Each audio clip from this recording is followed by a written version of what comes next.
Hello everyone, कैसे हैं आप लोग। होप सब बढ़िया होंगे। मैं बता दूं, मैं भी ठीक हूँ। सर, आज हम पेपर 6D इकोनॉमिक लॉ का पहला चैप्टर स्टार्ट करने जा रहे हैं, दैट इज नोन एज बेनामी ट्रांजेक्शंस। सर, बेनामी ट्रांजेक्शन होता क्या है, इसके अंदर पढ़ेंगे क्या क्या। सर, क्या इस ट्रांजेक्शन ये क्या कितने मार्क्स का वेटेज लेता है, ये भी इंपॉर्टेंट क्वेश्चन आता है। क्योंकि कहीं ना कहीं मैं बताऊं, सबसे छोटा चैप्टर बेनामी ट्रांजेक्शन्स है। तो आपको मैं वेटेज और सब बता चुका हूं कि हर चैप्टर, हर एक्ट हमारा यहाँ पे इक्वल वेटेज रखता ही रखता है दोस्त, ठीक है। तो कोई एक्ट को यहाँ पे मजाक मत देना, और कोई एक्ट को इजी है, छोटा है, तो उसको ये मत समझना कि इसमें 5 6 मार्क्स का आएगा। हर एक्ट इक्वल मार्क्स का आता है, हर एक्ट का वेटेज इक्वल मार्क्स का होता है, ठीक है। चलो सर, स्टार्ट करो बेनामी ट्रांजेक्शंस। सर, स्टार्ट करते हैं हम बेनामी ट्रांजेक्शंस। एक सेकेंड। सर, हमारे अब जिस एक्ट को हम पढ़ने जा रहे हैं, उस एक्ट का नाम क्या है? Prohibition of benami property transactions act 1988। Sir, इतनी बड़ी बातें बोल दिया गया। यस, पहला बोला prohibition. Sir, there is two words, provision and restriction. Provision मतलब बोला साफ मना कर रहा है, ऑफ किसके लिए? बेनामी property. Sir, now what is बेनामी, व्हाट इज प्रॉपर्टी, ठीक है। एक सेकेंड और है, ठीक है।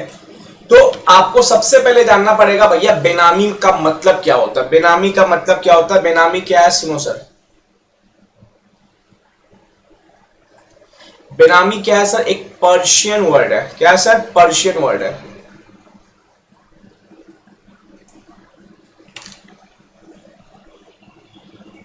तो आज का इशू आ रहा था, ठीक है। अब ठीक है सर, थोड़ा।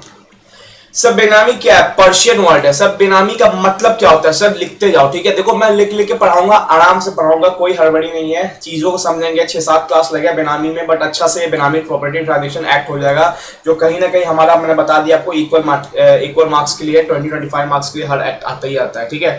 तो सर, बेनामी मतलब क्या हो गया सर? सब विदाउट अ नेम, ठीक है। सर, प्रॉपर्टी मतलब क्या हो गया? वही हम सुनते हैं, बिल्डिंग्स। बट मैं प्रॉपर्टी मतलब क्लियर नहीं करूंगा, इसके अंदर और भी कुछ है, समझ लो, बिल्डिंग। तो sir, prohibition of benami property. Sir, ऐसी बिल्डिंग जिसका नाम ही नहीं हो, ऐसा यही होता है क्या सर? सपोज ये बिल्डिंग है, इस बिल्डिंग का नाम है यूबी टावर। तो प्रॉपर्टी मतलब हो गया बिल्डिंग, बेनामी मतलब हो गया बिन नाम, विदाउट ए नेम। तो ऐसा बिल्डिंग जो बिना नाम के, उसको कहते हैं बेनामी ट्रांजेक्शंस, बेनामी प्रॉपर्टी। नहीं, ऐसा नहीं होता, सुनो। सर, पर्शियन वर्ड का मतलब होता है विदाउट अ नेम।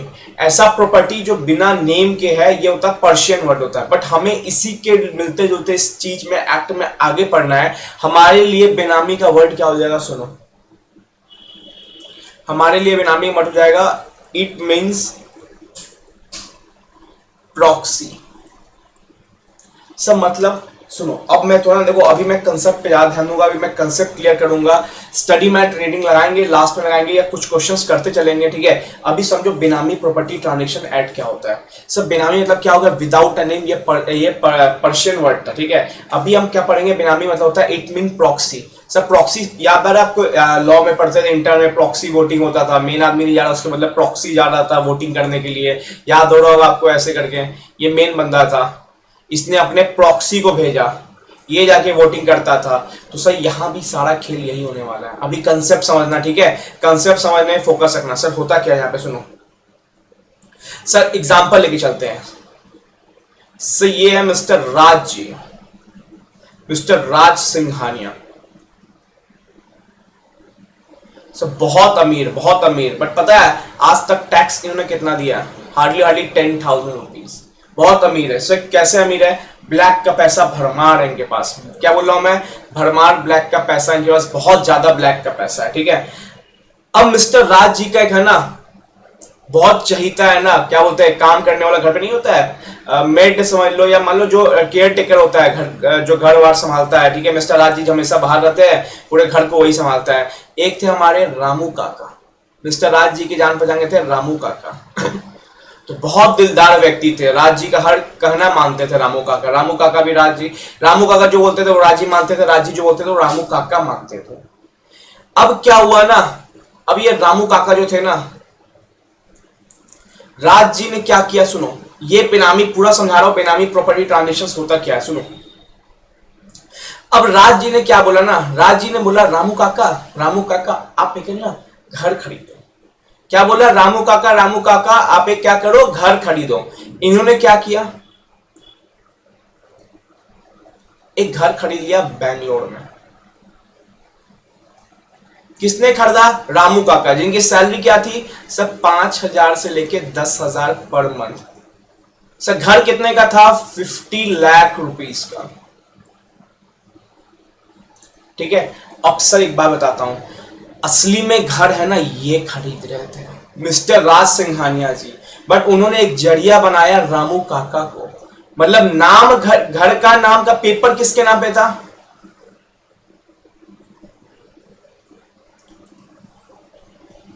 रामू काका। अब घर का वैल्यू पे कौन कर रहा था, भैया मिस्टर राज सिंघानिया।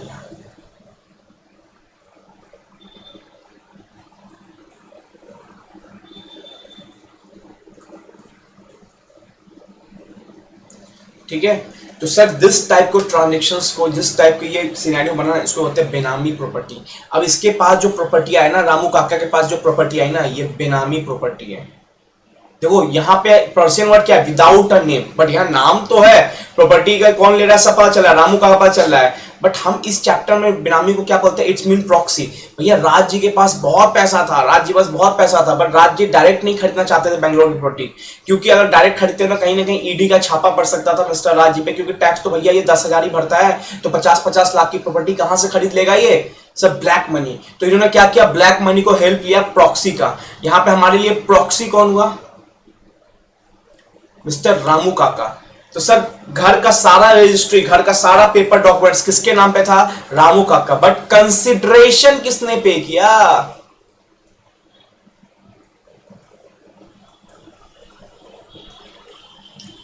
मिस्टर राज। ठीक है, तो sir this type of scenario is known as benami property. इसको आपको थोड़ा सा समझना पड़ेगा, अभी एक एक चीज समझेंगे कि रामू काका का नाम क्या आता है इस सिनेरियो में, मिस्टर राज जी का नाम क्या आता है, ये प्रॉपर्टी जो है वो बेनामी प्रॉपर्टी, कैसे हमेशा प्रॉपर्टी हो सके फिक्स डिपॉजिट खड़ा कर दिया हो मिस्टर राज जी ने उनके नाम पे, तो सब कुछ देखेंगे। अभी प्रॉपर्टी एग्जांपल लेके ना धीरे धीरे गाड़ी को आगे बढ़ाते हैं। तो क्या सर ये लिमिट है, सर ये क्या ये मतलब एग्जॉस्टिव है कि इसी टाइप के ट्रांजेक्शंस बेनामी प्रॉपर्टी वाले होते हैं, नहीं, ये बस एक एग्जांपल है। ये पहला एग्जांपल क्या मैंने बताया कि प्रॉपर्टी का ओनर कोई और था, कंसिडरेशन कोई और पे कर रहा है, तो ये टाइप के ट्रांजेक्शंस क्या होते हैं, बेनामी प्रॉपर्टी ट्रांजेक्शन होते हैं। सर आप भी बताओ कि आपके डेली लाइफ में सर होता है, सपोज प्रॉपर्टी मैं खरीद रहा हूं अपनी मम्मी के नाम पे, मैं अपनी मम्मी के नाम पे प्रॉपर्टी का रजिस्ट्री करवा दिया और कंसिडरेशन मैं पे कर रहा हूं, तो यहां पे क्या बेनामी नहीं हुआ, या हो सके प्रॉपर्टी मम्मी के नाम पे हो रहा है, कंस्ट्रक्शन पापा पे कर रहे हैं, तो सर एक भी तो ये बेनामी हुआ। तो सर कुछ एक्सेप्शंस भी है यहाँ पे।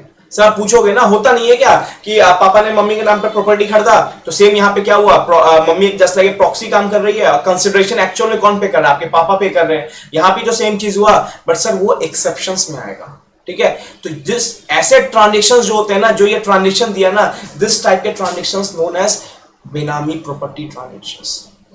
ठीक है, तो इसको आप नोट डाउन करो फिर आगे बढ़ते हैं, इसको नोट डाउन करो फिर आगे बढ़ते हैं।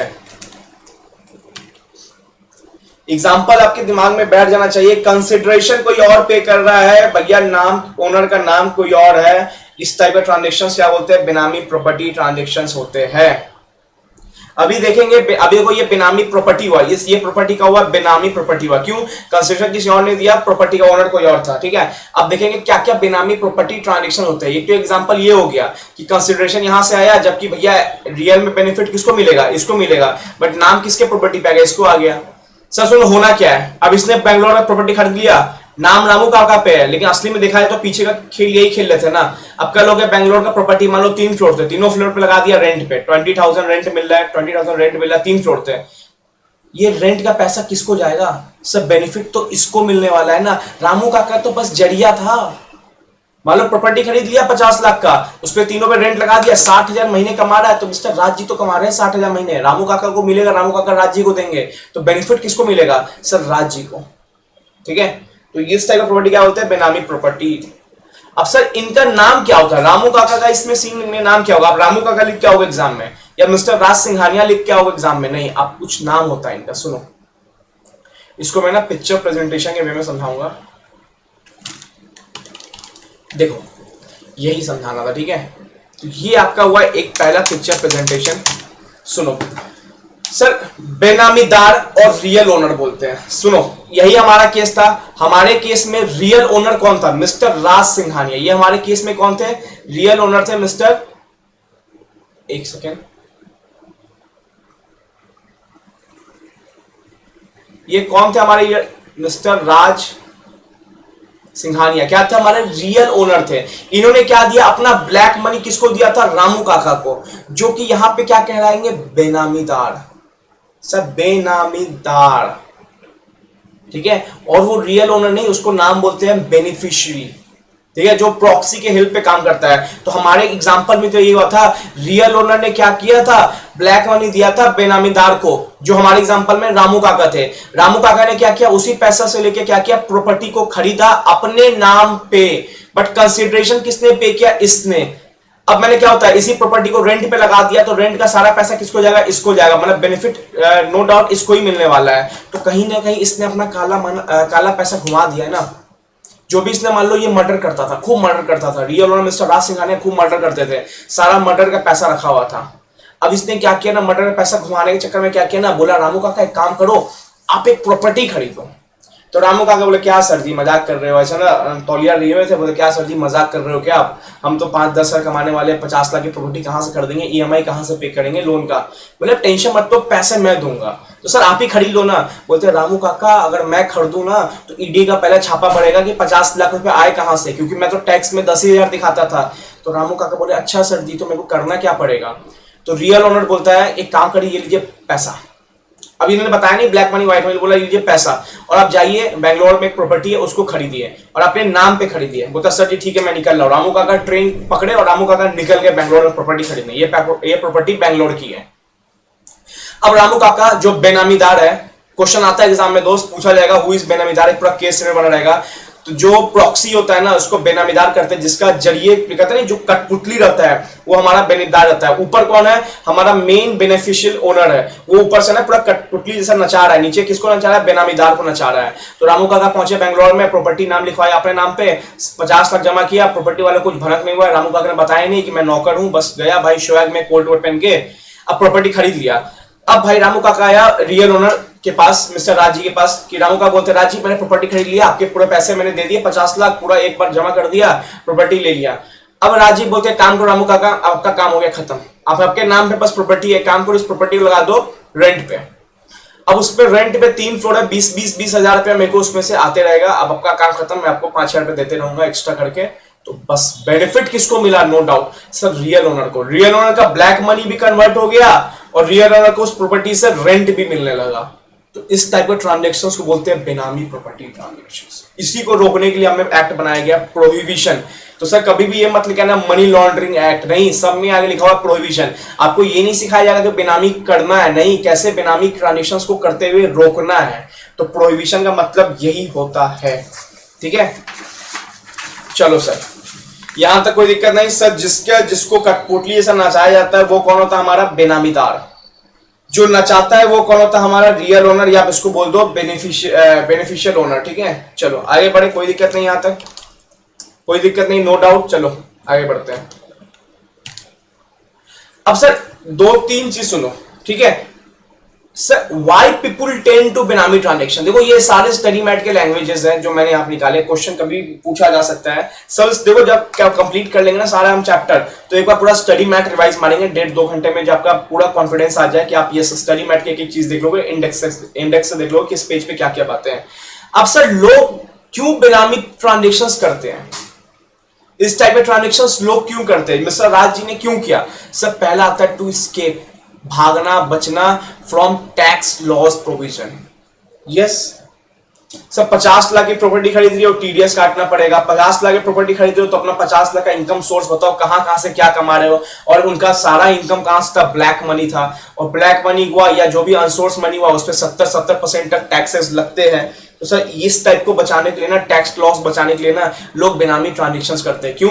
क्योंकि अगर मिस्टर राज जी ने बेनामीदार को पैसा नहीं दिया होता ना, तो हो सके मिस्टर राज जी को 50 लाख का डिस्क्लोज देना पड़ता है कि 50 लाख रुपए आए कहां से। तो राज जी ये नहीं बताते कि हम मर्डर करते हैं, ठीक है। तो टैक्स लॉस के प्रोविजन से बचने के लिए है ना, ये बेनामी ट्रांजेक्शंस लोग करते हैं। सर और क्या करते हैं? और क्यों करते हैं? पहला तो हो गया टैक्स लॉ से बचने के लिए, दूसरा क्या हो गया पैसा कमाने के लिए भी। सर मतलब टू ग्रो इनकम फ्रॉम बेनामी प्रॉपर्टी। सर जैसा सेम एग्जांपल हमने देखा था ना, ये प्रॉपर्टी आ गया था, ये प्रॉपर्टी क्या हुआ था, आ गया था। अब इस प्रॉपर्टी ने मिस्टर रामू काका के नाम पे खरीदाया, बट कहीं ना कहीं बेनिफिट तो real owner beneficial owner mister Raj ji को ही तो मिलने वाला है अब, ठीक है। तो प्रॉपर्टी से क्या हुआ, इनकम आना स्टार्ट हो गया। प्रॉपर्टी को लगा दिया रेंट पे, 20-20 हजार रुपया, 3 फ्लोर की प्रॉपर्टी थी, या मान लो जो भी 4 फ्लोर की प्रॉपर्टी थी, सब फ्लोर से ना 20-20 हजार रुपया बेनिफिशियल ओनर को, इसको रियल ओनर मत बोलना, बेनिफिशियल ओनर बोलना या बेनिफिशियरी बोलना, ठीक है, इसको मिलना चालू हो गया। तो दो चीजें के चक्कर लोग बेनामी ट्रांजेक्शंस करते हैं। पहला क्या बोलते हैं, पहला इनकम टैक्स प्रोविजन से बचने के लिए, क्योंकि वो 50 लाख रुपए का सोर्स बताना पड़ेगा ना।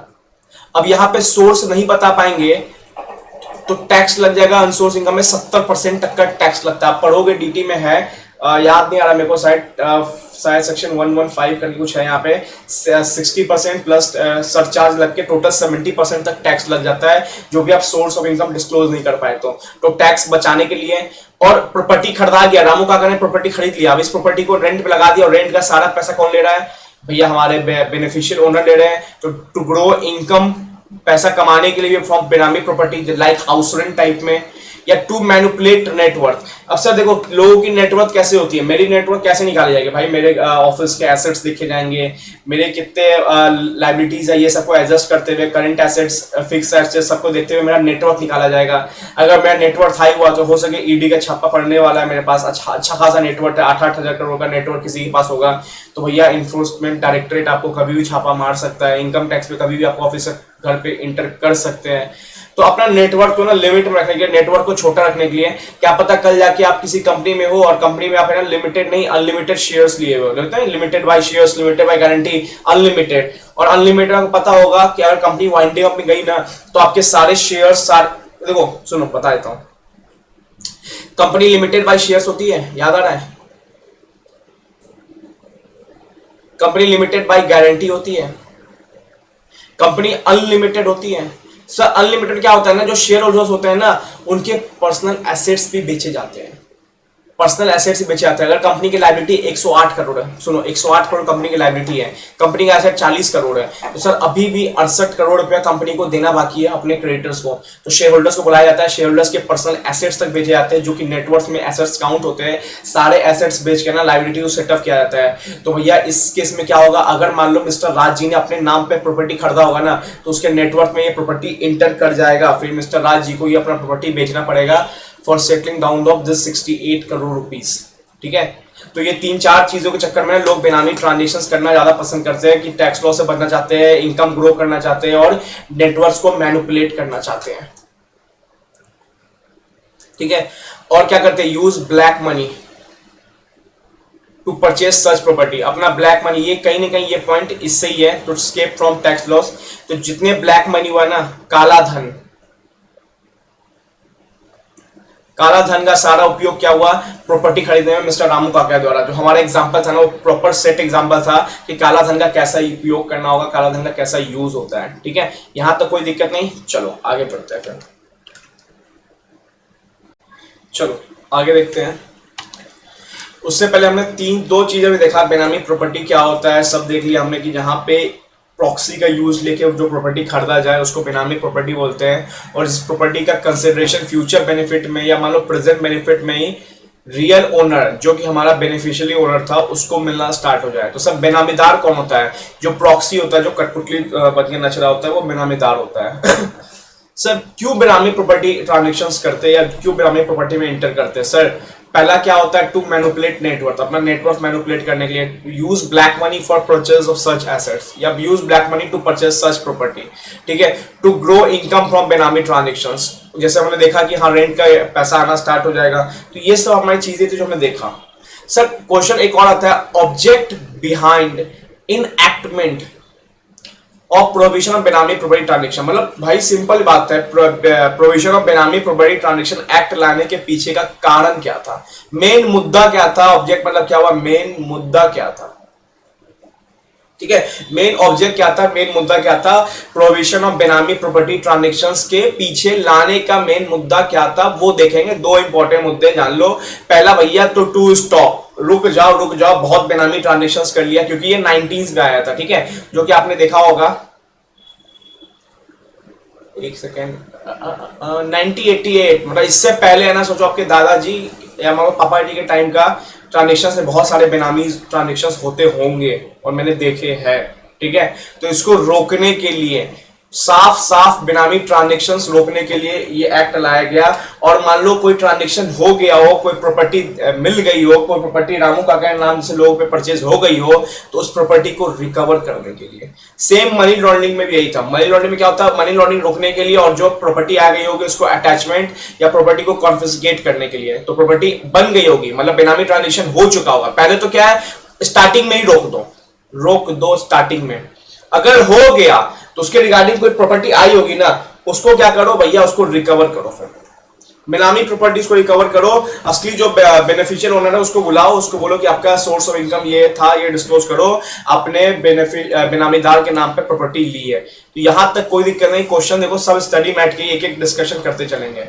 अब सर यहां पे इंपॉर्टेंट क्या आता, सुनो, थोड़ा लिखने का काम यहां से करते हैं। सब बेनामी प्रॉपर्टी सेक्शन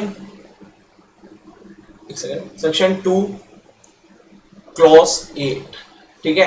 सब नाउ व्हाट इज बेनामी प्रॉपर्टी, हमने डेफिनेशंस थोड़ा नहीं देखा, जैसे हमने एग्जांपल्स देखा कि ऐसे ऐसे होता है, ठीक है। अब देखते थोड़ा ना डेफिनेशंस के अंदर जाते हैं, लिखने का काम स्टार्ट करते हैं, लिखते लिखते समझते चलेंगे। देखो बेनामी प्रॉपर्टी,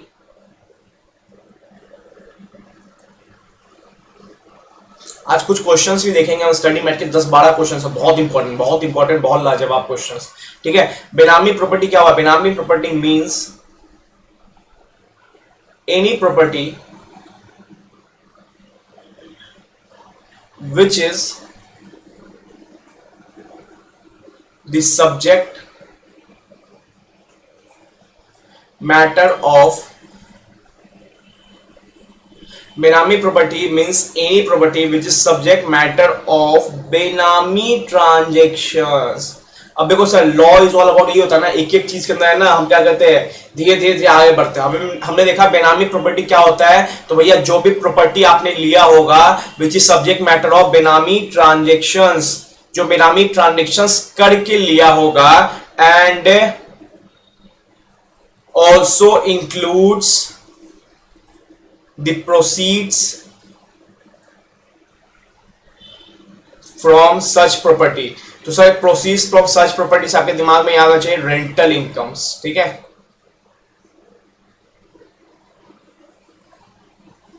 तो जो प्रॉपर्टी मान लो ऑलरेडी, मान लो रामू काका ने अपने नाम पे प्रॉपर्टी खरीदी बैंगलोर की, अब उस प्रॉपर्टी से ना प्रोसीड्स मतलब इनकम आना चालू हो रही है, और वो इनकम मिल रही है किसको, मिस्टर राज सिंघानिया को, तो भैया वो भी बेनामी प्रॉपर्टी के ट्रांजेक्शन के दायरे में आ जाएगा, उसको भी बोलेंगे बेनामी प्रॉपर्टी। कहते नहीं वन सोर्स सेकंड सोर्स, तो वन सोर्स तो बिल्डिंग हुआ, सिर्फ प्रॉपर्टी खरीदना, अब इससे भी कोई इनकम हुआ ना, वो भी बेनामी प्रॉपर्टी होगा। सपोज आप क्लबिंग में पढ़ते हो, ऐसे ही करके कंसेप्ट था क्लबिंग में, हाँ क्लबिंग में शायद था, ठीक है।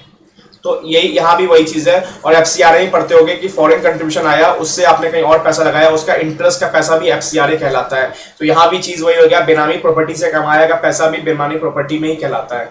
बेमानी मतलब क्या ना, बेनामी है, ठीक है। Rental income. अब सर सबसे इंपॉर्टेंट वर्ड क्या आता है पता सर, यहाँ पे this one. Now what is बेनामी ट्रांजेक्शंस, ठीक है। अब यहाँ पे सबसे इंपॉर्टेंट क्या होता है, सुनो इसको इन सिंपल और लिख लो। अब हमें देखो, हमें मेन मुद्दा क्या जानना है, हमें मेन मुद्दा जानना है सर ये वाला, ठीक है। मेन मुद्दा ये जानना है व्हाट इज बेनामी ट्रांजेक्शंस। तो इसको अच्छे जानेंगे, इसको नोट डाउन करो।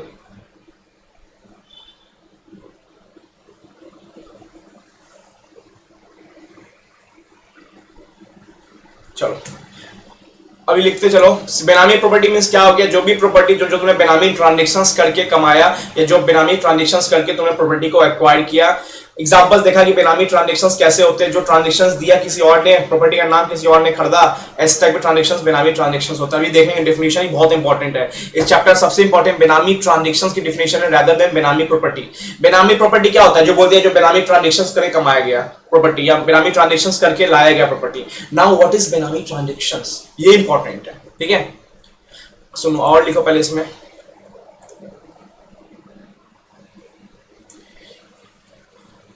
In case of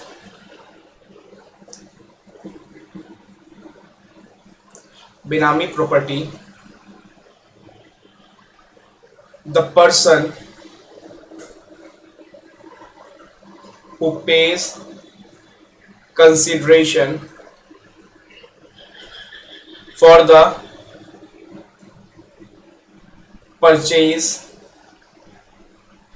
In case of Benami property, the person who pays the consideration for the purchase of property does not purchase in its own name. Sir अभी example हमारा था, ये पूरा डिट्टो था, but it is in the name of some other person. तो sir ये हो गया सिंपल लैंग्वेज. बेनामी प्रॉपर्टी में क्या होता है, जो पर्सन हु पेज कंसिडरेशन, हमारे एग्जांपल में किसने कंसिडरेशन पे किया था, आपके आंसर आना चाहिए दोस्तों, देखो बहुत इंपॉर्टेंट है. सर मिस्टर राज ने क्या किया था, consideration. Sir now what is consideration, आपको मैं फाउंडेशन में लेके जाना पड़ेगा. कंसिडरेशन मतलब क्या होता है, in exchange of anything. Sir दो तरफा प्यार. अगर आप सर्विस दे रहे हो सामने से आपको पैसा आ रहा है, आप जॉब करने जाते हो सामने से पैसा आता है, आप गुड्स बेचते हो सामने से पैसा आता है. तो कंसिडरेशन मतलब क्या होगा, कुछ भी मनी पे करना. ठीक है, तो मनी या इन टर्म्स ऑफ मनी जो भी होगा, वैल्यू को भी इन टर्म्स ऑफ मनी निकाल लो. हो सके कंसिडरेशन के वे में वो अपनी फरारी कार दे रहा हो. ठीक है, तो who page consideration for the purchase of property. देखो बेनामी प्रॉपर्टी क्या हुआ, जो पर्सन कंसिडरेशन पे कर रहा है, किस लिए पे कर रहा है, प्रॉपर्टी परचेज करने के लिए. ठीक है, but does not purchase in its own name. क्या राज जी अपने नाम पे प्रॉपर्टी परचेज किए थे, नहीं, but it is in the name of some other person. जो हमारे एग्जांपल में क्या था, मिस्टर रामू काका. तो ये एक सिंपल लैंग्वेज मैं आपको समझा दिया. ठीक है, इसको आपको इजी में समझ आ गया होगा, कोई दिक्कत नहीं यहां पे. चलो यहां लिख लो, एक इंपॉर्टेंट लिख लो, द अदर पर्सन. देखो एग्जांपल वगैरह नाम लिखते जाना. ठीक है, जो मैं लिखवाते हूं देखो बहुत इंपॉर्टेंट है, बस क्वेश्चन एग्जाम में यही स्टार्टिंग 10-15 पेजेस से आता है. जो हमारे रामू काका है, the other person that is Ramu काका. ठीक है, in whose name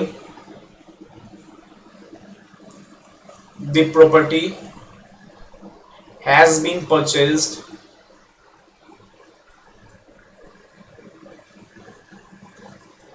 is called the बेनामीदार. दे दे प्यार दे. ठीक है, तो ये दार है, बेनामीदार. ठीक है, तो ये इंपॉर्टेंट एग्जाम में एमसीक्यू बहुत आता है, हर अटेम्प्ट में देखता हूँ बेनामीदार का एमसीक्यू आता ही आता है. तो बेनामीदार कौन हुआ, जो भैया प्रॉक्सी के तरह काम करता है. ठीक है, it act like a proxy. Main मुद्दा, मेन आदमी तो मिस्टर राज सिंघानिया थे, उसने तो रामू काका को प्रॉक्सी बना दिया था. ठीक है, चलो यहां तक कोई दिक्कत नहीं, ऑल डन. ठीक है, अब हमें इंपॉर्टेंट क्या समझना है सर, सबसे इंपॉर्टेंट समझना है नाउ बेनामी ट्रांजैक्शंस. क्या क्या बेनामी ट्रांजैक्शन होता है, क्योंकि बेनामी ट्रांजैक्शंस अगर उस डेफिनेशन में हिट कर गया तो वो चीज बेनामी प्रॉपर्टी के अंदर कहलाएगा, तो वो चीज बेनामी प्रॉपर्टी कहलाएगी. ठीक है, इसको देखते हैं, यहां पे नोट डाउन करो. कोई देखो एक एक चीज तोड़ के समझेंगे, एक एक चीज आराम समझेंगे. स्टडी मैट भी लास्ट में रिवाइज करेंगे. सर नाउ ठीक है, स्टार्ट करें. सब बेनामी transactions, section number 2 clause 9, section number 2 clause 8 क्या था, बेनामी property.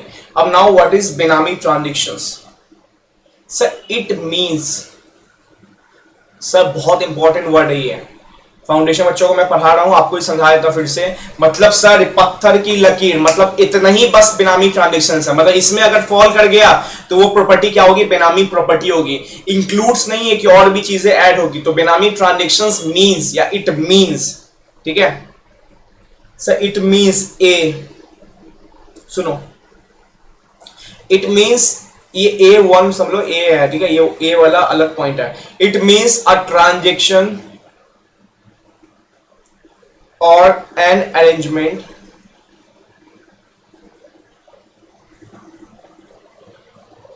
Where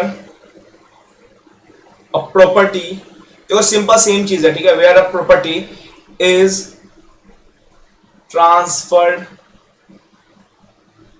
to or is held by a person, ठीक है. सुनो क्या बोला, where a property is transferred to or is held by a person and the consideration for such property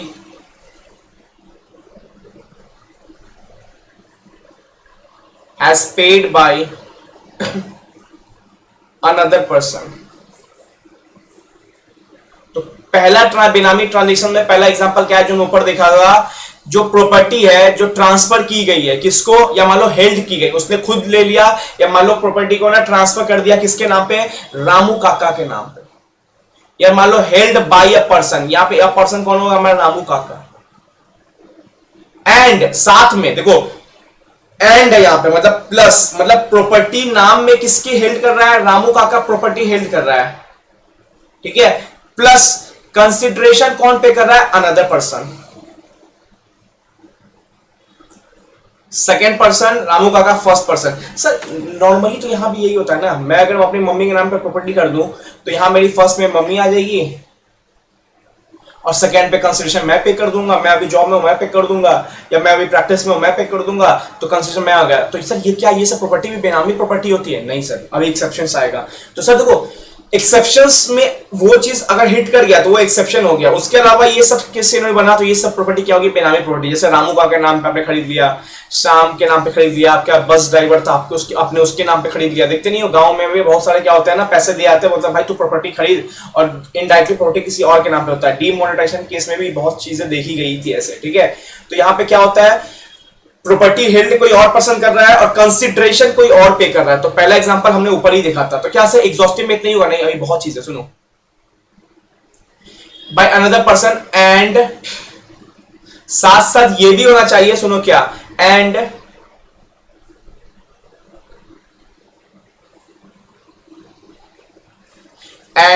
the property, मतलब ये ए पॉइंट है, ए पॉइंट में ये सारा आ जाएगा भी, ठीक है. मतलब transactions or arrangement where property is transferred or held by another person or consideration paid by another person and the property is held for the immediate or future benefit of the person who provide the consideration. Sir यहाँ पे बहुत important point आने वाला है, बहुत important point है, समझाता हूं, सुनो. एक मिनट रुक जाओ, पानी पी लेता हूं पहले. चलो आगे देखते हैं. हमने क्या बोला, a transaction or an arrangement where property is transferred to या हेल्ड बाय अ पर्सन, जो हमारे रामू काका थे, and consideration for such property has paid by some another person, जो हमारे केस में मिस्टर राज सिंघानिया थे. बट याद रखना सर, क्या यही सिनेरियो ये रहेगा? नहीं, मैंने वहां पे एक चीज और आपको बोला था सर, क्या रेंट का बेनिफिट होने वाला है मिस्टर राज सिंघानिया को. तो सर कहीं ना कुछ बेनिफिट होना चाहिए. तो the property is held for the immediate or future benefit of the person who provide the consideration. किसने दिया था? राज सिंघानिया ने कंसिडरेशन दिया था. तो राज सिंघानिया कुछ ना कुछ फायदा होना चाहिए. जो वहां पे याद है, प्रॉपर्टी भले ही रामू काका ने खरीदा, बट उसका रेंट जो आ रहा था वो राज सिंघानिया पास जा रहा था. सर अगर मान लो सर फायदा ना हो, तो बेनिफिट ना हो, तो भाई कभी ऐसा भी तो हो सकता है कि मैं अपने एम्प्लॉय से खुश हूं, मैं अपने एम्प्लॉय के नाम पे ना प्रॉपर्टी ले लिया, भाई उसके पास पैसा नहीं है, मैंने पैसा पे किया, ऐसा गिफ्ट दे दिया मैंने उसे, हो सकता है. बट उस प्रॉपर्टी से मेरे को अगर कुछ फायदा हुआ कभी, तो भैया फिर वो तो बेनामी प्रॉपर्टी हो जाएगा. ठीक है, एक केस लो है इस पे. तो याद रखना इंपॉर्टेंट पॉइंट क्या है, बेनिफिट. कैसा भी बेनिफिट होना चाहिए। अगर उस प्रॉपर्टी से जो कंसिडरेशन पे किया उसको बेनिफिट मिल रहा है दोस्त, तो भैया भैया वो प्रॉपर्टी क्या होगा, बेनामी प्रॉपर्टी होगा। बेनिफिट नहीं मिल रहा है, चाहे वो अभी नहीं मिल रहा हो, बट फ्यूचर में अगर मिलेगा बेनिफिट, भाई कभी भी बेनिफिट मिला ना उस प्रॉपर्टी से, वो प्रॉपर्टी हो जाएगी बेनामी प्रॉपर्टी, और वो क्या हो जाएगा, बेनामी ट्रांजेक्शन। ठीक है, यहां तक कोई दिक्कत नहीं। अब सर इसका आता है एक्सेप्शंस। इसी में एक्सेप्शन, सर एक्सेप्शन मतलब क्या, सर आपने बोला कि हो सकता है आप अपने बेटे के नाम प्रॉपर्टी खरीद रहे हो, अब बेटे के पास प्रॉपर्टी का पैसा कहां से आएगा, तो आपने पे कर दिया। या आप अपने स्पाउस के नाम पे प्रॉपर्टी खरीद रहे हो, स्पाउस पे पैसा नहीं, आपने पे कर दिया, तो कहीं ना कहीं ओनर अलग हो गया, पैसा पे करना अलग हो गया, तो क्या इस केस में भी होगा, नहीं, इसलिए यहां पे बना एक्सेप्शंस। ठीक है सर। सर एक्सेप्शंस में क्या क्या आएगा सुनते जाना, समझाऊंगा, फिर मैं स्टडी मैट से करवाऊंगा। ठीक है, पहले समझने फोकस करना। प्रॉपर्टी पहला एक्सेप्शन है। ठीक है, प्रॉपर्टी क्या हुआ, कर्ता के नाम पे है एंड कंसिडरेशन एचयूएफ फंड से पे हुआ। ठीक है, पहला एक्सेप्शन क्या हुआ, प्रॉपर्टी कर्ता के नाम पे, जो हमारा वहां पे रामू काका थे, यहाँ पे मान लो कर्ता थे, वहां पे राज सिंघानिया थे, यहाँ पे एचयूएफ थे, तो क्या इस केस में भी हम इसमें बेनामी प्रॉपर्टी लगाएंगे, नहीं। तो अगर कर्ता यहाँ पे बेनामीदार बिल्कुल नहीं कहलाएगा, क्योंकि ये एक्सेप्शन में आता है, मतलब ये सब काम आप कर सकते हो। मतलब एचयूएफ के फंड से पैसा निकाल के कर्ता के नाम पे प्रॉपर्टी को खरीद सकते हो। ठीक है, और फॉर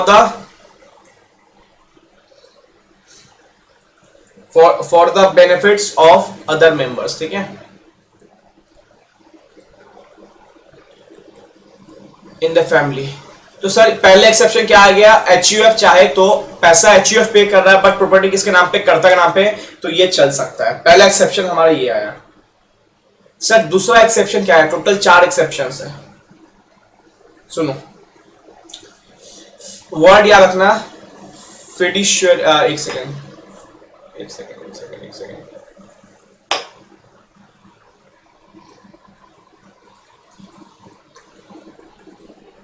फिड्यूशियरी कैपेसिटी। ठीक है सर, इसका मतलब क्या होता है, सुनो, fiduciary capacity for the benefit of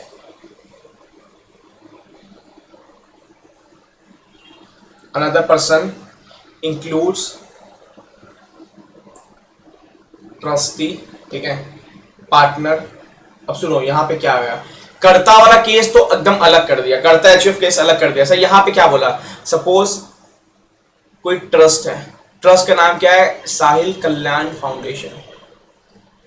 sir trust क्या करती है भैया, जनहित में काम करती है, गरीबों को खाना खिलाती है, एजुकेशन देती है। तो मैंने एक ट्रस्ट खोला, साहिल कल्याण फाउंडेशन।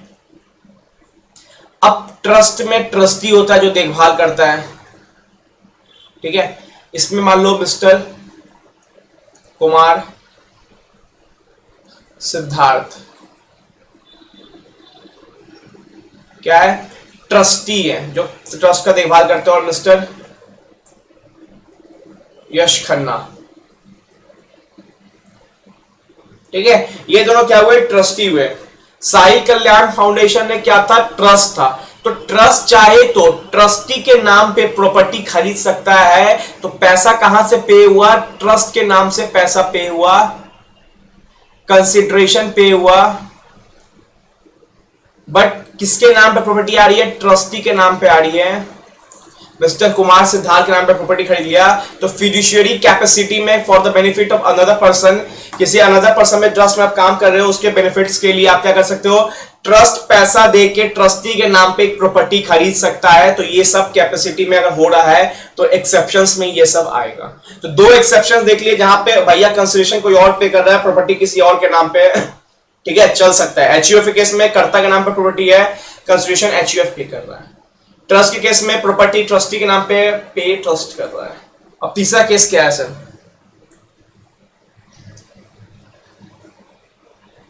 ये एक्सेप्शंस है, मतलब इसमें चल सकता है। क्वेश्चन एग्जाम में याद रखना, बहुत घूमता है यहां से। सर तीसरा क्या है, सुनो,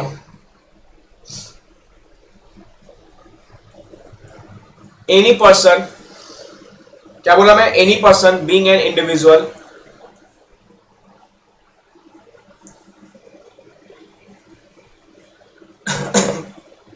in name of his spouse,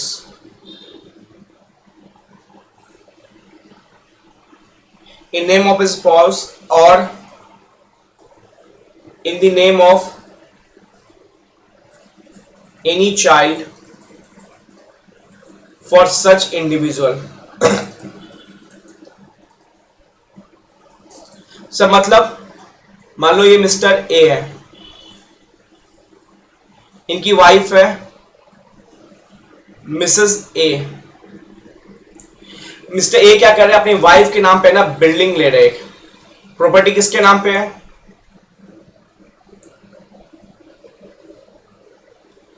sir ये इतना ही 10 पेज में क्वेश्चन आता है, आप मैं सही बताता हूं। प्रॉपर्टी किसके नाम पे है, मिसेस ए के नाम पे।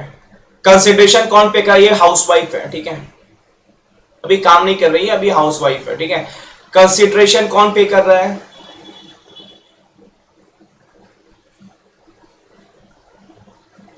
Mister A.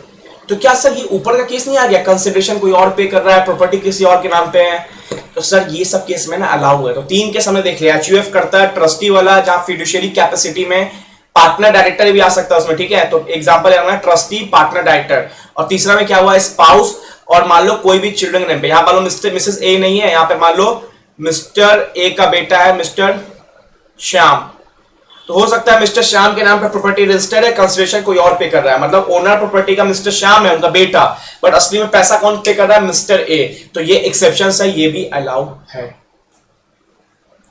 ठीक है। तो 3 एक्सेप्शन देख लिया हमने, जो तीनों एक्सेप्शंस हमारा प्रॉपर्टी ऑफ बेनामी प्रॉपर्टी में नहीं आता है, ये तीनों अलाउ है। तो ये तीनों पे कभी क्वेश्चन बना तो बेनामी प्रॉपर्टी लिख के मत आ जाना। एक और याद रखो,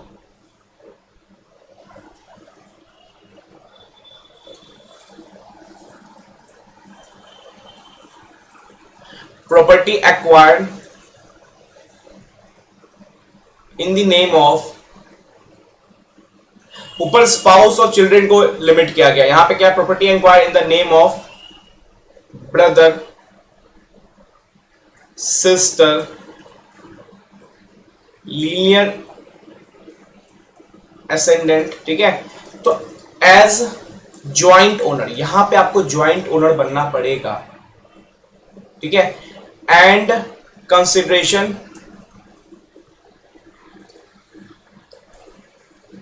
पेड बाय, या consideration paid by any of या एनी इंडिविजुअल, ठीक है। सपोज मान लो ये आप हो मिस्टर राजू, ये मान लो मिस्टर काजू, दोनों ने क्या किया, एज ए ज्वाइंट ओनर बन के क्या किया, प्रॉपर्टी एक्वायर किया। प्रॉपर्टी का नाम क्या है, यूबी टावर्स। एज ए क्या हुआ, ये दोनों ज्वाइंट क्या थे, ओनर्स। अब कंसिडरेशन किसने पे किया,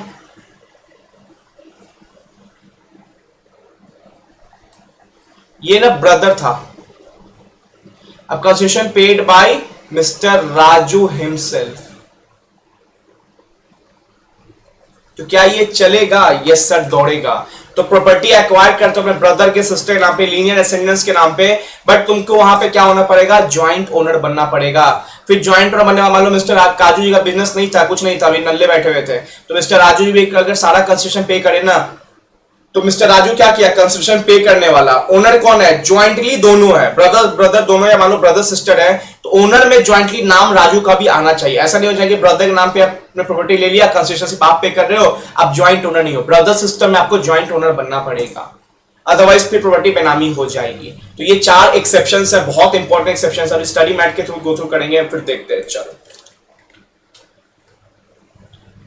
चलो अब हमने एक देख लिया, एक में क्या देखा, एक के अंदर 4 एक्सेप्शंस भी देख लिया। पहला क्या देखा हमने, अगर कोई भी नॉर्मली हमारा ओनर कोई और है, कंस्ट्रक्शन कोई और पे करता है, वो प्रॉपर्टी बेनामी ट्रांजेक्शंस में आएगी। बट 4 एक्सेप्शंस देखे हमने, यहाँ पे ओनर और कंस्ट्रक्शन देने वाला कोई और अलग अलग भी होगा तो प्रॉपर्टी बेनामी नहीं होगी। जिसमें एचईओ वाला केस देखा, फिड्यूशियरी कैपेसिटी का केस देखा, जहां पे ट्रस्टी वाला केस देखा, और हमने कौन सा केस देखा था, और हमने देखा ये स्पाउस वाला, चिल्ड्रन वाला, और हमने देखा ब्रदर सिस्टर वाला। ठीक है, तो यहाँ पे प्रॉपर्टी क्या होगी, बेनामी नहीं होगी।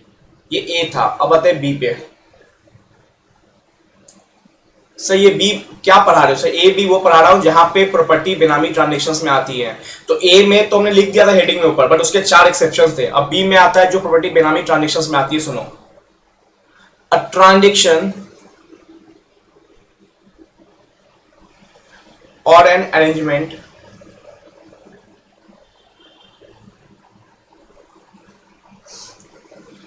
in respect of property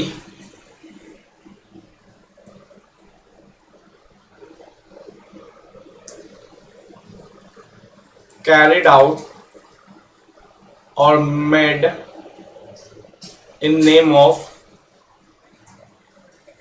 sir Shaktimaan लिखना पड़ेगा, फिक्टिशियस पर्सन।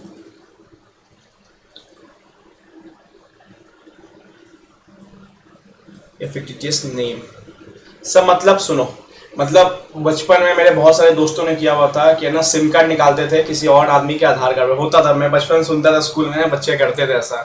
वो मैं बता रहा हूँ आपको 6-7 की बात बताता हूँ। तो वो क्या करता था ना, जो डेथ पर्सन था ना उसकी पता नहीं आधार कार्ड लेके आता था, बच्चे बोलते थे भाई इसके नाम पे हमने सिम निकाला।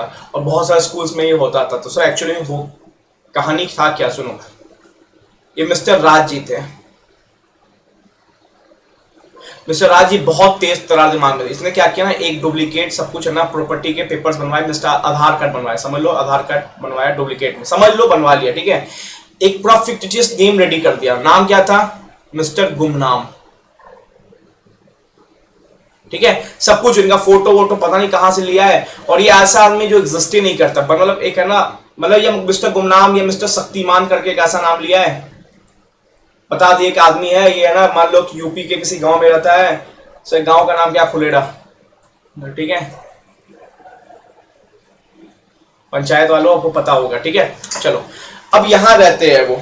अब पूरा प्रॉपर्टी क्या क्या बोला कि इनके नाम पर इन्होंने क्या किया, प्रॉपर्टी खरीदा। कंस्ट्रक्शन पे किसने किया, इसने पे किया। मिस्टर राज जी ने प्रॉपर्टी किसने खरीदा, इसने। क्या ये बंदा रियल में एग्जिस्ट कर रहा है? ऊपर में तो मिस्टर राज एग्जिस्ट कर रहा था, सॉरी मिस्टर रामू काका एग्जिस्ट कर रहे थे, बट यहाँ पे जो मिस्टर गुमनाम में क्या रियल में एग्जिस्ट कर रहा है? नहीं सर, ये तो फिक्टिशियस पर्सन है। ये तो इसने कहानी बनाया है कि मिस्टर गुमनाम नाम का आदमी है, एक कहानी बना के ना यहाँ पे बंदा खड़ा कर दिया। इसके सारे पेपर्स लेके बंदा पहुंचता था प्रॉपर्टी का, बोलता था हमारे मालिक का नाम है मिस्टर गुमनाम। मतलब एक ऐसा बंदा जो है ही नहीं। और इस बंदा का कोई बंदा, मान लो मिस्टर राज जी ने एक बंदा अपॉइंट कर लिया, इसका नाम था मिस्टर राजू। और राजू एक काम कर, ये ना आधार कार्ड में बनवा दिया झूठ मूठ का, ये मिस्टर गुमनाम जी का फोटो बनवा दिया, ये ऐसे ऐसे काम करते हैं, एक काम कर प्रॉपर्टी जा खरीद और बोल मिस्टर गुमनाम नाम की प्रॉपर्टी है। मिस्टर गुमनाम जी तो यूपी के फुलेरा गांव में रहते हैं। और राजू ने प्रॉपर्टी खरीदा, साइन वाइन है ना, नाम मरवा दिया, सब कुछ करवा दिया। अब प्रॉपर्टी इनके नाम पे आ गई, मिस्टर गुमनाम के नाम पे। और मिस्टर राज जी ने कंसिडरेशन पे कर दिया 50 लाख का। अब तो गुमनाम कोई है ही नहीं, गुमनाम तो फिक्टिशियस पर्सन है, एग्जिस्ट ही नहीं करता है। मान लो कोई शक्तिमान टाइप का नाम है, पावर रेंजर्स नाम दे दिया। ठीक है, तो ये पर्सन एग्जिस्ट ही नहीं कर रहा है। तो जो पर्सन एग्जिस्ट ही नहीं कर रहा है ना, और जो प्रॉपर्टीज ने एक्वायर कर लिया ना कंसिडर पे करके, ये सारे प्रॉपर्टी क्या हो गया, बेनामी प्रॉपर्टी। तो सर कीवर्ड क्या हुआ हमारा, फिक्टिशियस पर्सन। जो पर्सन एग्जिस्ट ही नहीं कर रहा है, वहां पे क्या था, वहां पे एग्जिस्ट कर रहा था, वहां पे रामू काका एग्जिस्ट कर रहे थे, कंस्ट्रक्शन कोई और पे करा, वो भी बेनामी आएगा। यहां एग्जिस्ट करता भी ना तो भी बेनामी आता। ठीक है, बट बोल दिया गया कोई पर्सन फिक्टिशियस नाम के भी पर्सन लेके कोई बना के तुम प्रॉपर्टी खरीदते हो ना। सपोज मैं प्रॉपर्टी खरीद रहा हूं, मैंने एक फिक्टिशियस नाम बना दिया मिस्टर सोहन लाल करके, जो है एग्जिस्ट ही नहीं करते। वो मान लो दिल्ली के ऐसे ऐसे जगह पे रहते हैं, एग्जिस्ट ही नहीं कर रहे। वो मान लो बहुत पहले उनकी डेथ हो चुकी है, और मैंने प्रॉपर्टी नाम एक्वायर कर लिया, फेक सिग्नेचर सब करवा लिए। अब बाद में पकड़ा गया, तो बाद में ये नहीं बोल सकता कि हाँ भैया इस सोहन जी की डेथ हो गई थी, पहले मैं सोहन जी थे, इन्होंने प्रॉपर्टी खरीदा। नहीं भाई, तुमने पूरा फिक्टिशियस काम किया। अगर फिक्टिशियस नहीं भी होता ना, तो भी मिस्टर सोहन जी के नाम से तुमने प्रॉपर्टी खरीदा ना, कंस्ट्रक्शन तुमने पे किया ना, तभी तुम पकड़ा जाते हैं। तो दोनों केस कहीं ना कहीं मिलता जुलता है। बट याद रखना, फिक्टिशियस नाम का ही बंदा से प्रॉपर्टी खरीदाता है ना, वो भी बेनामी प्रॉपर्टी कहलाता है। ठीक है, चलो ये अब सी देखते हैं। सी क्या है सुनो, अ transaction or an arrangement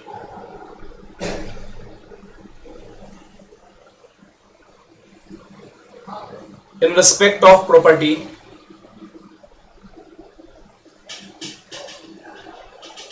where the owner of property is not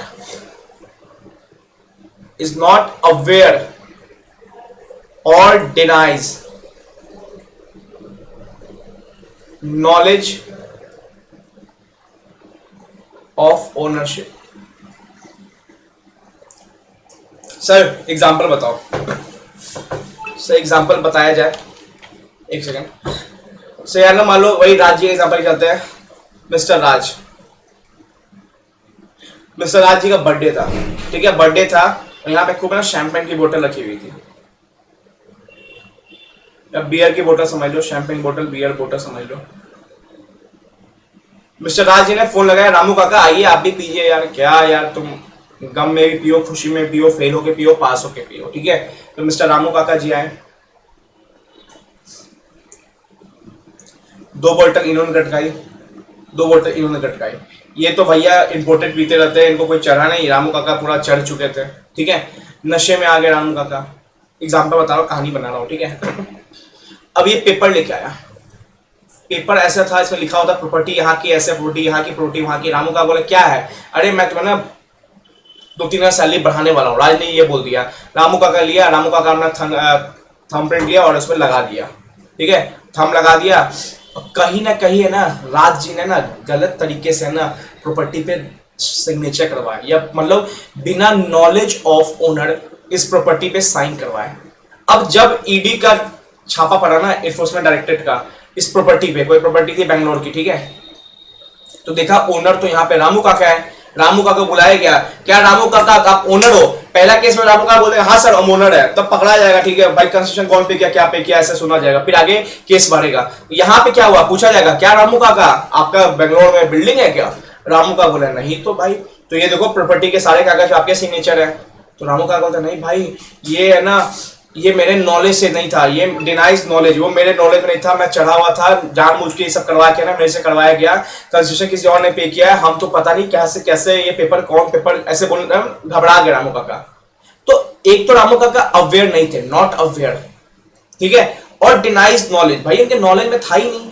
या मान लो हो सकता है रामू काका का फेक साइन बनवा के सिग्नेचर करवा के प्रॉपर्टी ले लिया और बाद में पूछा गया रामू काका आपके नाम पर प्रॉपर्टी है, बोले नहीं। तो जैसे इन्होंने बोला नहीं, ये सारा कांड क्या हो गया हमारा, बेनामी प्रॉपर्टी। तो सर कीवर्ड्स क्या क्या है?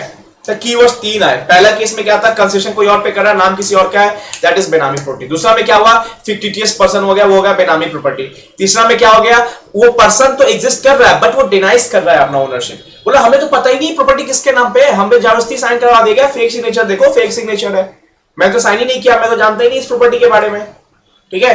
तो ये तीनों केस में क्या होता है, प्रॉपर्टी क्या होता है, बेनामी होता है। फिर तो भैया प्रॉपर्टी जब्त हो जाएगी डायरेक्ट। भैया फिर ये बोलेगा, राज्य बोलेगा नहीं नहीं सर मैंने पे किया, बोलता राज्य चलिए आप आइए पहले ईडी के पास टैक्स वैक्स पे करिए, पेनल्टी दीजिए तब, और पेनल्टी बहुत हाई अमाउंट पे है, ठीक है। अब सर सुनो, यहां तक कोई दिक्कत नहीं आया। अब हम पढ़ते हैं डी में, सुनो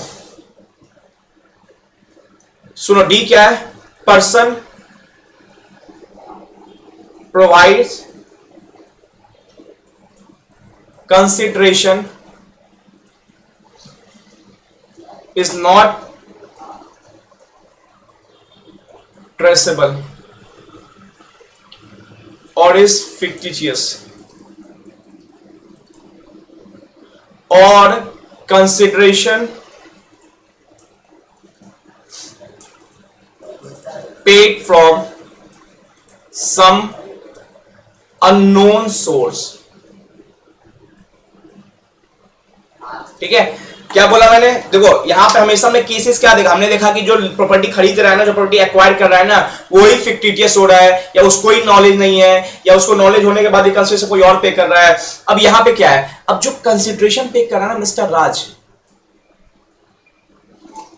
ये है ना ट्रेसेबल ही नहीं हो रहा है, ये मिस्टर राज जैसा बंदा कोई है ही नहीं।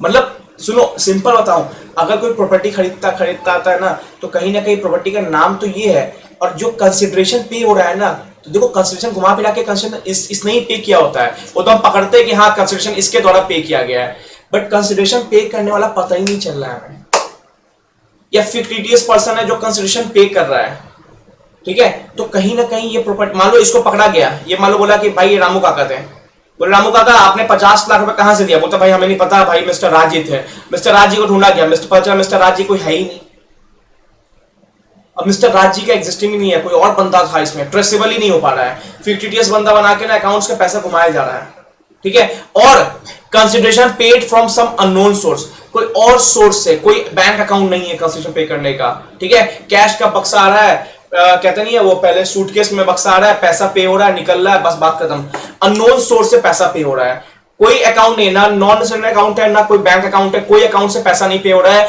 या मान लो पता ही नहीं चल रहा है, ट्रेसेबल ही नहीं हो रहा है, पैसा कहां से पे हो रहा है, तो ये इंपॉर्टेंट याद रखना, some unknown sources. Known sources क्या होता है, नोन सोर्सेस क्या होता है, बैंक, ठीक है, एफडी, या मान लो कोई बिल्डिंग बेच के उसको प्रॉपर्टी आया, बिल्डिंग के पेपर, ठीक है, कैश का तुमने रिकंसिलिएशन दे दिया, ये सब नोन सोर्सेस है। और नोन सोर्स क्या होगा, तुम्हें पता ही नहीं कंसेशन पे कहां से किया तुमने, भैया ब्लैक का पैसा था, मर्डर आया, सूटकेस दिया और प्रॉपर्टी वाले को देख के निकल गया, अब सोर्स पता ही नहीं चला तुमने कमाया कहां से, सोर्स ही नहीं पता चल रहा इसका। सोर्स मतलब क्या, अगर मैं बोलूं कि मैं साल में 20 लाख कमाता हूं, ठीक है, तो मेरा सोर्स क्या हुआ, मेरा सोर्स मेरा प्रैक्टिस हुआ, तो तुम्हें पता चला भाई 50 लाख कहां से लाए, तुम्हें अपना सोर्स पता ही नहीं चल रहा है, भाई तुम्हें ऐसा लाए 50 लाख ये बात है, तो अननोन सोर्स। कोई बैंक में कुछ पता नहीं, इसका एफडी है ही नहीं, भैया मर्डर का पैसा, सिंपल बात, मर्डर का पैसा था तुम्हारे पास, तुम उस सोर्स को है ना आइडेंटिफाई नहीं कर पा रहे हो, तुम उस सोर्स को ना एक्सप्लेन नहीं कर पा रहे हो। तो जहां पे देखो ये सोर्स वाला बात याद रखना, कंसिडरेशन हर जगह पे हो रहा है, अगर एक्सेप्शंस वाले केस में भी है ना कंसिडरेशन अननोन सोर्स से पे हो रहा है ना, भैया फिर बेनामी हो जाएगा। जैसे हमने देखा ना मदर चिल्ड्रन वाला, तो मान लो मैंने अपने स्पाउस के नाम पे क्या किया, एक बिल्डिंग खरीदा, प्रॉपर होता है स्पाउस के नाम पे बिल्डिंग खरीदा, कंसिडरेशन मैं पे कर रहा हूं, बट अगर मैं कंसिडरेशन जो पे कर रहा हूं ना वो अननोन सोर्स से है, तो वो भी प्रॉपर्टी बेनामी ट्रांजेक्शन आएगा। तो ये अननोन सोर्स का याद रखना, कंसिडरेशन कोई भी अननोन सोर्स का हुआ ना प्रॉपर्टी बेनामी हो जाएगा। अभी क्वेश्चन देखेंगे 10-20 क्वेश्चन और इसी से एग्जाम में क्वेश्चन बनते हैं, चलो ठीक है। चलो कुछ स्टडी मैथ से देखते हैं, एग्जांपल्स भी देखते हैं जिसको ज्यादा क्लियर हो जाएगा, और कुछ ज्यादा टफ है नहीं इसमें, ठीक है। चलो हमने क्या देखा, बेनामी प्रॉपर्टी कब होती है, जब बेनामी ट्रांजैक्शन से वो प्रॉपर्टी खरीदी जाती है, वो बेनामी प्रॉपर्टी होती है। इसको समराइज कर दो, स्टडी मैट का ही है, कोई मेरा एग्जांपल नहीं है ये, ठीक है। A transaction or arrangement where a property is transferred to or held by one person and consideration is paid by some another person. यहाँ पे भाई क्लियर कट एग्जांपल आएगा हमारा मिस्टर राज वाला और मिस्टर रामू काका वाला, ठीक है। ट्रांसफर हेल्ड कोई और कर रहा है और कंसिडरेशन कोई और पर्सन किया है, held consideration by some other person or property held by one person, ठीक है। सेकेंड क्या बोला, where properties held for the immediate or future benefit, yes कुछ तो कुछ इमीडिएट और फ्यूचर बेनिफिट होना चाहिए। सो ऐसा हो सकता है मिस्टर राज जी ना उन जो काम कर रहे हैं 10 साल से काम कर रहे हैं उनको गिफ्ट देना चाह रहे हैं, और उस प्रॉपर्टी से मिस्टर राज जी को कुछ नहीं मिलने वाला है, सेल आउट करके भी कुछ नहीं मिलने वाला, या इस प्रॉपर्टी से आपको एज अ क्या कहते हैं रेंट का भी पैसा नहीं मिलने वाला, ठीक है। बट अगर कुछ भी बेनिफिट मिला उस प्रॉपर्टी से, तब वो प्रॉपर्टी क्या होगी, बेनामी प्रॉपर्टी होगी, अगर उस बंदा किसी और के नाम से खरीदा है तो। एक्सेप्ट, अब ये एक्सेप्शन में पढ़ा, एक्सेप्शन में 3-4 चीजें पढ़ी हमने, क्या पढ़ी सर, हेल्ड बाय कर्ता और मेंबर ऑफ एचयूएफ। हो सकता है ना, देखो हमेशा क्या होता है ना, एचयूएफ है ना अपने नाम पे प्रॉपर्टी नहीं खरीदता, एचयूएफ कर्ता के नाम पे प्रॉपर्टी खरीदता है। तो जब कर्ता के नाम पे प्रॉपर्टी खरीदा, कंसिडरेशन एचयूएफ पे किया, तो क्या इस केस में बेनामी हो जाएगा, नहीं, इस केस में एक्सेप्शन दिया गया, इस केस में चलेगा, कोई दिक्कत नहीं है। अगर एचयूएफ ने अपने सोर्स से पैसा पे किया, और सोर्स नोन होना चाहिए, देखो कभी भी पैसा पे करने का सोर्स है ना नोन होना चाहिए, मतलब बता दो कि हाँ ये 50 लाख कहां से कमाया तुमने, ये नहीं बता पा रहे हो, अननोन सोर्स है भैया, फिर तुम एक्सेप्शंस भी काम नहीं देगा। तो कर्ता के नाम पर प्रॉपर्टी है, भले एचयूएफ ने पैसा पे किया तो ये अलाउ है। सेकंड क्या है, फिड्यूशियरी कैपेसिटी में for the benefit of other person, यहां पे सिंपल रखो ट्रस्ट ऑन ट्रस्टी, ट्रस्टी के नाम पे प्रॉपर्टी खरीदा बट पैसा किसने पे किया, ट्रस्ट ने पे किया, कंसिडरेशन नोन है, नोन सोर्सेस से। थर्ड क्या बोला हमने, चिल्ड्रन स्पाउस वाला में आप अपने वाइफ के नाम पे प्रॉपर्टी खरीदे, नाम की वाइफ के नाम पे रजिस्ट्री है बट कंसिडरेशन पे किया उसके हस्बैंड ने, तो कंसिडरेशन कोई और पे कर रहा है, नाम किसी और पे है, तो ये भी अलाउ है, बट याद रखना हर जगह कंसिडरेशन नोन सोर्स से होना चाहिए, एंड वाइफ को पता होना चाहिए कि आपके हस्बैंड ने आपके नाम पे प्रॉपर्टी खरीदा है, बट फेक सिग्नेचर नहीं होना चाहिए, अदरवाइज बेनामी हो जाएगा। held in the name of brother or sister or linear ascendant or descendant and they appear as joint owner। Sir यहाँ पे एक बात याद रखना, मान लो आप मिस्टर राज हो और आपका ब्रदर मिस्टर काज, ठीक है, राज काज, मान लो आप राजू, आपका ब्रदर काजू है, ठीक है। तो प्रॉपर्टी जो खरीद रहा है ना, आपके ब्रदर के नाम पे प्रॉपर्टी खरीद रहे हो, तो सिंपल आप अपने ब्रदर के नाम पे प्रॉपर्टी नहीं खरीद सकते। मान लो काजू ने प्रॉपर्टी खरीदा ना और कंसिडरेशन उसका ब्रदर पे कर रहा ना, तो ये गलत हो जाएगा। काजू प्रॉपर्टी खरीद रहा है, साथ में ज्वाइंट ओनर मिस्टर राजू भी है, ठीक है, और पैसा मिस्टर राजू सारा दे रहा है, ये चलेगा। तो सर आपको ज्वाइंट ओनर बनना पड़ेगा वहां पे। अदरवाइज आपने काजू के नाम पर प्रॉपर्टी खरीद लिया जो आपका ब्रदर था और पैसा दे रहा है मिस्टर राजू जो उसका भाई था, तो ये दिक्कत आ जाएगा, ये बेनामी हो जाएगा। बट प्रॉपर्टी जो खरीदा ना वो ज्वाइंट ओनरशिप में खरीदा, काजू और राजू दोनों में मिलकर खरीदा। बट अभी काजू का ना काम धंधा नहीं चल रहा है, सारा पैसा राजू ने पे किया उसके ब्रदर ने, तो ये प्रॉपर्टी बेनामी नहीं होगा। तो आपको ब्रदर सिस्टम में ना एज ए ज्वाइंट ओनर बनना पड़ेगा, एज ए ज्वाइंट ओनर बन के निखरना पड़ेगा। कंस्ट्रक्शन भले आप अकेले दो चलेगा। सर और क्या देखा हमने? So where the owner of the property, कोई भी ओनर हो, चाहे एक्सेप्शंस वाला ही क्यों ना हो, इस अन्य वेयर, भाई पता ही नहीं है, कर्ता को पता ही नहीं है कि एचयू अपने प्रॉपर्टी खरीदा। देखो एक्सेप्शंस भी कहीं ना कहीं आपको ओवररूल हो जाएगा, कब? जब ये सारी केस हो जाएगी। अगर कंसिडरेशन अननोन सोर्स से है तो एक्सेप्शन भी काम नहीं आएगा। या मान लो ओनर को पता ही नहीं था, where the owner of the property is unaware, भाई पता ही नहीं था, पी के भाई साइन करवा लिया, जानबूझ के फेक सिग्नेचर बनवा लिया, ठीक है, या बोल रहा और जो प्रॉपर्टी का ओनर है ना वो डिनाई कर रहा है ओनरशिप, होता सर हमें नहीं पता है प्रॉपर्टी किसका है, तो वो प्रॉपर्टी भी आपको क्या होगा, बेनामी होगा। हमने एग्जांपल देखा था। चौथा क्या था? Where the property providing consideration is not traceable or fictitious. अब जो कंसिडरेशन पे कर रहा है ना भैया वही है ही नहीं, वो भैया शक्तिमान टाइप का आदमी है। जो हमारे एग्जांपल मिस्टर राज थे, वो बंदे कोई है ही नहीं, वो बंदा कोई एग्जिस्ट ही नहीं करता। तो कहीं ना कहीं कंसिडरेशन है ना अननोन सोर्स से पे हुआ गया है, क्योंकि ट्रेसेबल ही नहीं है ना, ढूंढ नहीं पा रहे। मिस्टर शक्तिमान नाम कोई बंदा है ही नहीं जिसने कंसिडरेशन पे किया। यहां हमने क्या देखा? फिक्टिशियस नेम पे। यहां हमने क्या देखा? फिक्टिशियस नेम पे, कि प्रॉपर्टी जो होल्ड कर रहा है ना वो किसी फिक्टिशियस नेम पे है। सपोज कोई बंदा कोई मर चुका है 10 साल पहले, उसके नाम पे अपने फेक आधार कार्ड निकाल लिया और प्रॉपर्टी ले लिया, तो भैया फिक्टिशियस नेम है, ट्रेसेबल ही नहीं हो रहा है। मर चुका तो कहां से ट्रेसेबल हो जाएगा? बट यहां पे क्या है चौथा पॉइंट में, कंसिडरेशन पे करने वाला ही फिक्टिशियस है या नॉन सोर्स से कंसिडरेशन पे हो रहा है, तो प्रॉपर्टी बेनामी होगा। अब सर इंपॉर्टेंट क्या आता है, यहाँ पे 10 क्वेश्चन आएंगे जो हम एक एक करके क्वेश्चन देखेंगे।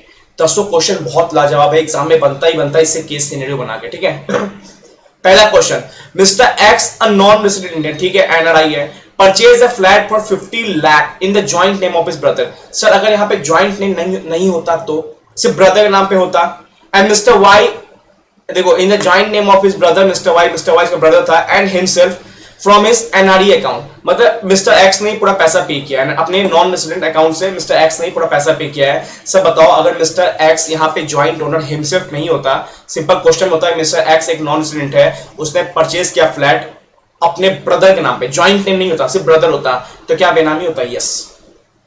बट यहाँ पे जॉइंट नेम है, तो ब्रदर सिस्टम में है ना, ब्रदर सिस्टर में ना आपको अपना नाम देना पड़ेगा ओनरशिप में, एज अ जॉइंट ओनर देना पड़ेगा, भले पैसा पूरा आप क्यों ना दो। तो ये बेनामी हुआ नहीं, क्योंकि यहाँ पे एज अ जॉइंट ओनर आप हो, आप हिमसेल्फ हो एज अ जॉइंट ओनर, और आपका कंसिडरेशन पे किया हुआ है एनआरई अकाउंट से, कोई नॉन सोर्स है, तो ये बेनामी नहीं होगा, ठीक है। दूसरा क्या है, mister x and non resident Indian purchase a flat for 50 lakh, ठीक है, and 55 lakh by account payee check on his own account and rest in cash, ठीक है। The registry was done at a value of 55 lakh which was paid by check, ठीक है, ऐसा चलता है, ठीक है। रजिस्ट्री से मतलब नहीं है, सिंपल बात, आपने 50 लाख जो पे किया है ना, पे रजिस्ट्री आपका 30 लाख में करो 20 लाख करो, आपकी बात की है, आपने जो पे किया है ना वो नॉन सोर्स होना चाहिए। तो since property in the name of mister x, क्योंकि मिस्टर एक्स ने परचेज किया अपने नाम पे ही, और जो पे किया ना transaction 45 lakh account payee check से था, मतलब बैंक से था, और 5 लाख कैश से था, उन्होंने बता दिया, नॉन सोर्स था, बता दिया उन्होंने। तो यहाँ पे अपने नाम पे प्रॉपर्टी खरीदा, कोई बेनामीदार नहीं है यहाँ पे, ठीक है। और क्या हुआ, कोई बेनामी ट्रांजेक्शन नहीं, क्योंकि सारा कंसिडरेशन नॉन था, कुछ बैंक से था, कुछ कैश से था, तो ये बता दिया। नहीं बता पाता तो दिक्कत हो जाता है, कि भाई बोलता 5 लाख कहां से आया मैं नहीं पता, फिर दिक्कत हो जाता, तो बेनामी नहीं होता। अब देखो sir, mister x and non resident Indian purchase a flat for 50 lakh, 50 lakh में परचेज किया flat in the joint name of his brother and himself, यहां भी joint name brother himself, and made the payment from some unknown source। भैया पता नहीं पैसा कहां से पे हुआ, unknown source, कोई हाथ पैर नहीं, पैसा कहां से पे हुआ, तो वो क्या बेनामी होगा? यस, दिस इज क्या, बेनामी ट्रांजेक्शन। तो देखो पहला कंडीशन सेटिस्फाइड हो गया, ब्रदर सिस्टर साथ खरीद रहे हो तो जॉइंट नेम पे होना चाहिए, बट कंसिडरेशन ही अननोन सोर्स है, तो सर बेनामी हो जाएगा। चौथा क्या है, mister X nonresident Indian, India का बंदा है, ठीक है, holding a property which is registered in the name of some unknown person. अरे भाई मिस्टर रामू का क्या नाम पे वहां पे तो ठीक था, बट यहाँ पे फिक्टिटियस पर्सन भैया है ही नहीं, कोई अननोन पर्सन है या पल्लो पर्सन है और वो डिनाई कर रहा है। अननोन पर्सन मतलब रोड पे चलता फिरता कोई मिस्टर श्याम जी है, उसके नाम पे प्रॉपर्टी रजिस्टर कर दिया उसका आधार कार्ड गिरा हुआ था, सब कुछ फेक सिग्नेचर मार दिया, तो भाई अननोन पर्सन है ना, हमारे लिए तो वो नोन नहीं है ना, तो वो बेनामी हो जाएगा। तो अननोन पर्सन, अननोन सोर्सेस, सारा बेनामी। पांचवा क्या है, mister X a non resident Indian, उसने क्या किया, परचेज किया फ्लैट 50 लाख में इन the name of his wife, wife के नाम पे कर सकता है, फ्रॉम हिज एनआरई अकाउंट, तो ठीक है ना, वाइफ के नाम पे कर रहा है, अपने एनआरई अकाउंट से कर रहा है, नॉन सोर्स से कर रहा है, तो बेनामी नहीं होगा, चलेगा, वाइफ के नाम पे और स्पाउस नाम पे कर सकता है। छठा क्या है, mister X non resident Indian purchase a flat for 50 lakh, 50 lakh में फ्लैट परचेज कर रहा है, 40 lakh by account payee cheque और 5 lakh by another cheque of some unknown person and rest 5 lakh in cash. देखो 5 lakh by another cheque of some unknown person, sir देखो जहां unknown word आ जाए ना वहां पे समझना उसके लिए वो बेनामी हो गया। तो 50 लाख की प्रॉपर्टी है, उसमें 3 भाग करो, 40 lakh known account payee cheque, 5 lakh in cash, ठीक है, और 5 लाख फ्रॉम अननोन पर्सन का चेक से, another cheque from unknown person, किसी और पर्सन का चेक था, अननोन पर्सन का चेक था, उसके चेक से पे कर दिया, तो to the extent of 5 lakh it may be benami transaction. जो अननोन था ना, since the cheque for that amount has been obtained from some unknown person, तो अननोन पर्सन से तुमने लिया ना भैया, तो वो बेनामी हो जाएगा। 5 lakh cash is okay, 40 lakh account पे is okay, 45 lakh is okay, but 50 lakh में से 45 लाख माइनस हो गया, तो जो 5 लाख तुमने अननोन पर्सन के चेक से किया ना, वो तुम्हारा बेनामी हो जाएगा, ठीक है। रजिस्ट्री क्या हुआ ये सब मैटर नहीं करता, तुमने क्या पे किया, कितने पे किया, वो इंपॉर्टेंट है। सातवां क्या, मिस्टर एक्स और resident Indian purchase a flat for 50 lakh in the name of his son, अपने बेटे के नाम पे प्रॉपर्टी परचेज किया, सर चल सकता है सन के नाम पे, पर सुनो कहानी बहुत इंपॉर्टेंट है, 7वां नंबर क्वेश्चन बहुत फंसते हैं। Who is resident of USA? अब मिस्टर जो उसका बेटा था ना वो यूएसए का रेसिडेंट था। अब जब उसे पूछा गया ना भाई ये प्रॉपर्टी तुम्हारे पापा ने तुम्हारे नाम पे खरीदा है, वो बोला कि हमें नहीं पता, he denies the ownership। तो भाई अगर वो डिनाइज द ओनरशिप या मान लो उसके पास नॉलेज नहीं है, अब भले बेटे के नाम पे प्रॉपर्टी खरीदा हुआ है, अगर उसने बोल दिया ना, या मान लो यहाँ पे क्वेश्चन आ जाता ना कि 50 लाख फ्रॉम अननोन सोर्सेज, तो भाई दिक्कत हो जाता है। तो बेटे ने भाई पलटी मार दिया, बेटा बोला भाई सर हमें नहीं पता, हमें कुछ आइडिया ही नहीं है, पापा झूठ बोले, वो हमारे पापा ही नहीं है। तो ऐसे केस में ना फंसने को चांसेस होते हैं, तो yes this is benami transaction, ठीक है। तो बेटा ने साफ मना कर दिया, ही डिनाइज द ओनरशिप। तो मैंने क्या बोला, एक्सेप्शंस का भी ओवर रूल कर जाएगा जब ऊपर वाले केसेस हो जाएंगे जहां पे कोई डिनाई कर दे या कंसिडरेशन अननोन सोर्स से हो जाए। 8 में क्या है, mister X a resident Indian sold a flat which is not in his name but registered in the name of some unknown person, किसी और आदमी के नाम पे रजिस्टर कर दिया फ्लैट को, कंसिडरेशन भले मिस्टर एक्स पे कर रहा है। Mister X deposit the sale proceeds in his own account, भले सब कुछ सही था, अपने अकाउंट से पे किया भैया, लेकिन तुमने रजिस्टर किसी और नाम से कर दिया ना, मिस्टर गुमनाम नाम से रजिस्टर कर दिया ना फ्लैट को, पैसा तुम पे कर रहे हो, रजिस्टर किसी और के नाम से, भैया टैक्स का पैसा घुमा रहे हो तुम, तो yes this is benami transaction.